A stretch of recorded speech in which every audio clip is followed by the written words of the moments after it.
Not everyone is going to like you, and that's okay. Whether it's because of something you said, a decision you made, or simply the way you carry yourself, there will always be people who disapprove. But being disliked doesn't mean you're doing something wrong. In fact, it can be a sign that you're standing for something, living with purpose, and refusing to blend in with the crowd. Whenever you voice an opinion or pursue a goal, you're bound to ruffle some feathers. It's part of being human. But what if embracing the fact that not everyone will like you could be a superpower? Learning to accept being disliked can be a game changer. It allows you to live authentically and remain true to your values without constantly seeking approval from others. People might dislike you for different reasons. Sometimes it's because you're different.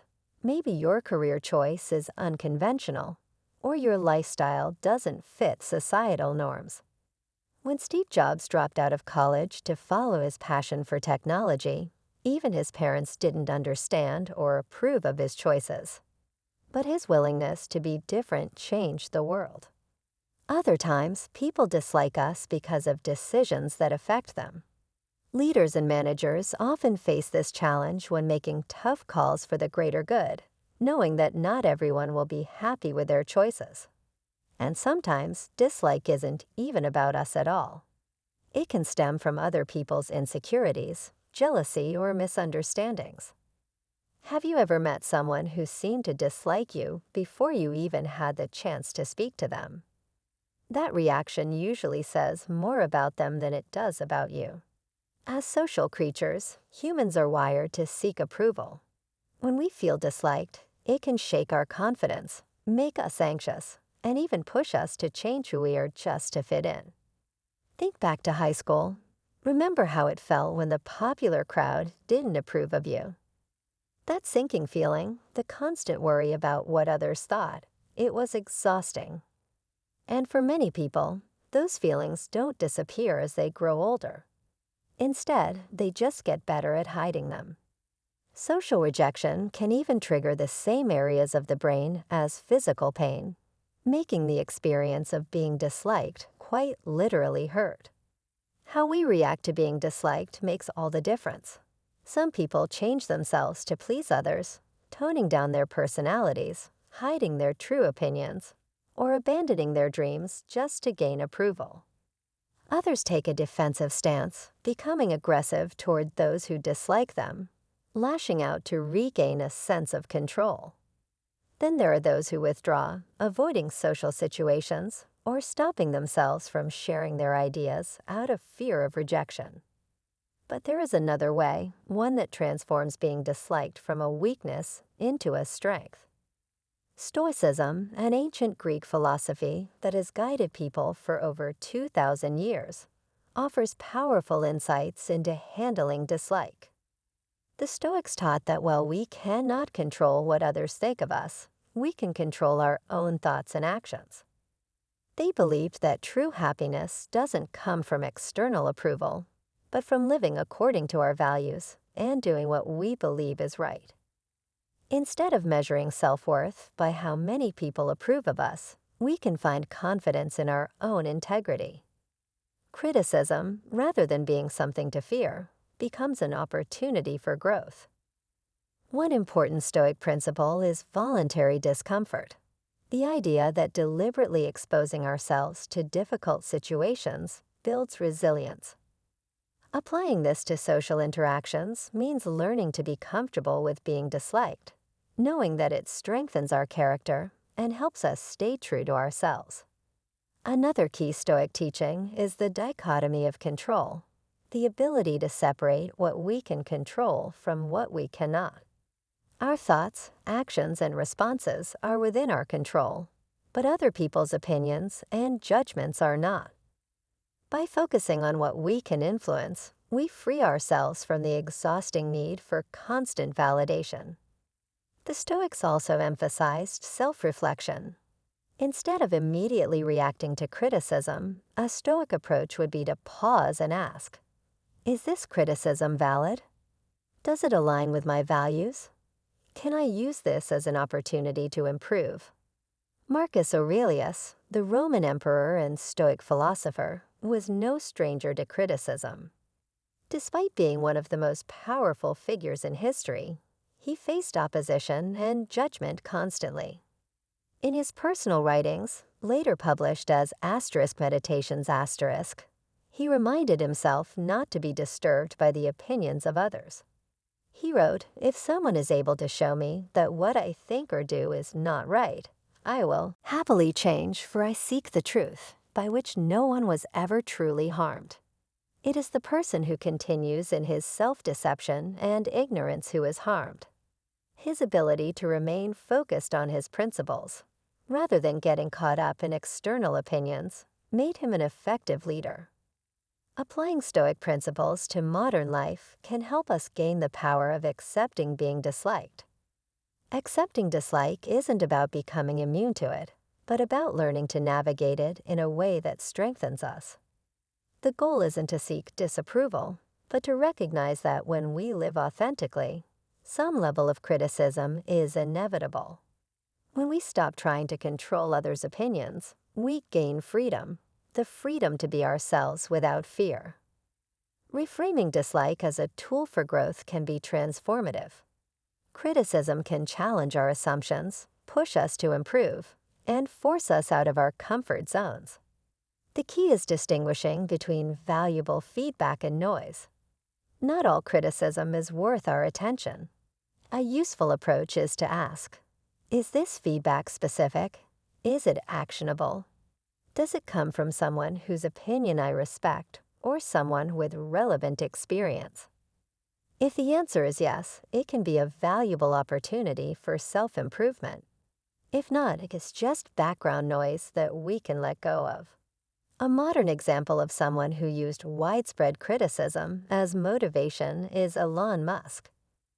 In the early days of Tesla and SpaceX, both companies faced intense skepticism. Many people disliked Musk's brash personality and dismissed his ideas as unrealistic. Instead of being discouraged, Musk used criticism to fuel his determination. He listened to valid technical critiques and improved his products. When people claimed electric cars couldn't be practical, he worked to prove them wrong.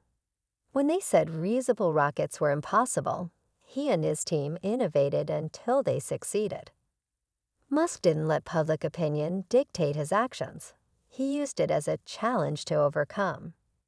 By shifting our perspective on being disliked, we can transform it into a source of strength. Accepting that not everyone will like us allows us to stop wasting energy on people-pleasing and start focusing on what truly matters, living according to our values.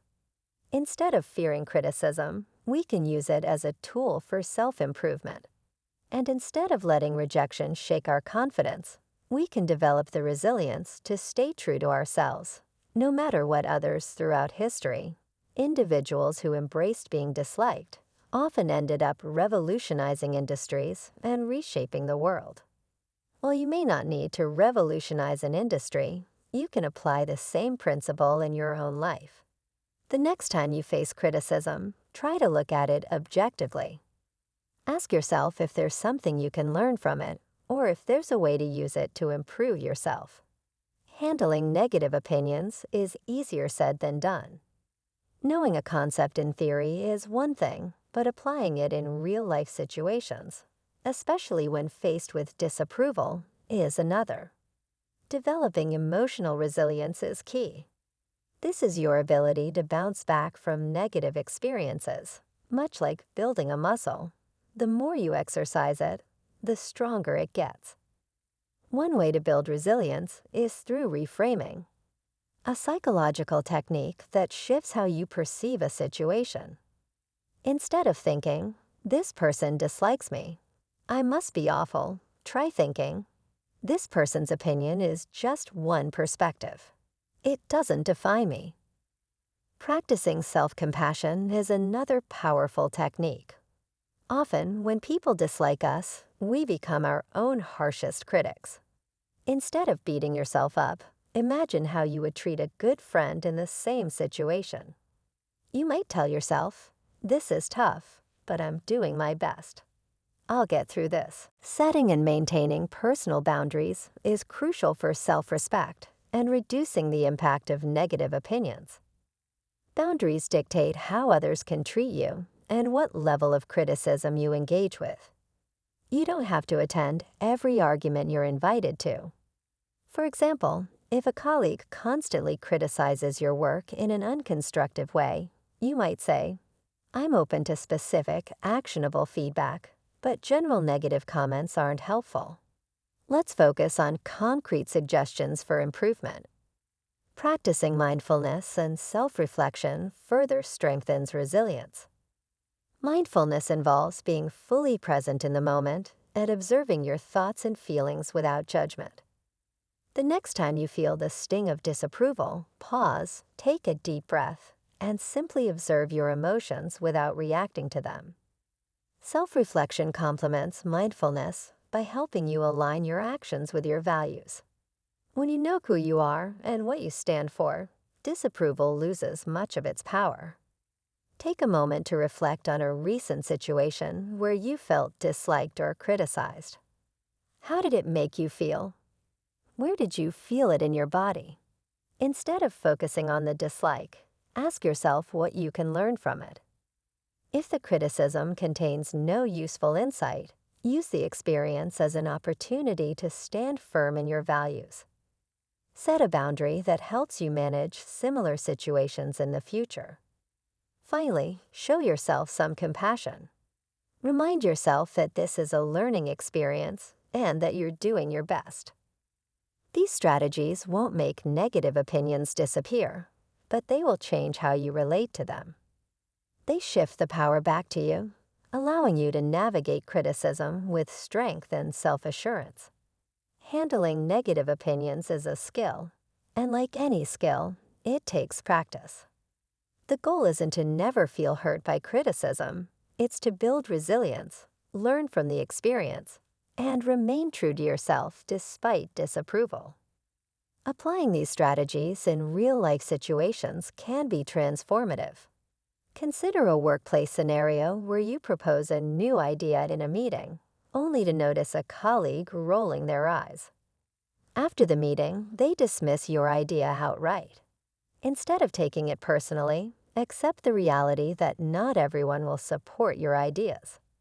Look for any valuable feedback hidden within the criticism and set a boundary if necessary, saying, "I appreciate your input, but in the future, specific feedback during the meeting would be more helpful." Then reflect on whether you still believe in your idea. If you do, use the criticism as motivation to refine and improve it. In personal relationships, dealing with disapproval can be even more challenging. Imagine you've chosen a career path in the arts, but your parents strongly disapprove. Their concern likely stems from love and worry about your financial stability. Instead of internalizing their disappointment, acknowledge their concerns and communicate your plan for stability. You might say, "I understand you're worried, but I've researched my career path and have a plan to make it work." Setting boundaries can help maintain a healthy relationship while standing firm in your decision. Social media presents another common battleground for disapproval. Suppose you post a photo from a political rally and receive a wave of negative comments. First, accept that differing opinions are inevitable online. Decide which comments, if any, are worth engaging with. If a comment invites constructive dialogue, respond thoughtfully. If it's purely negative or hostile, you have the power to ignore or delete it. Set boundaries by curating your online environment, limiting your exposure to negativity, and reminding yourself why you chose to share in the first place.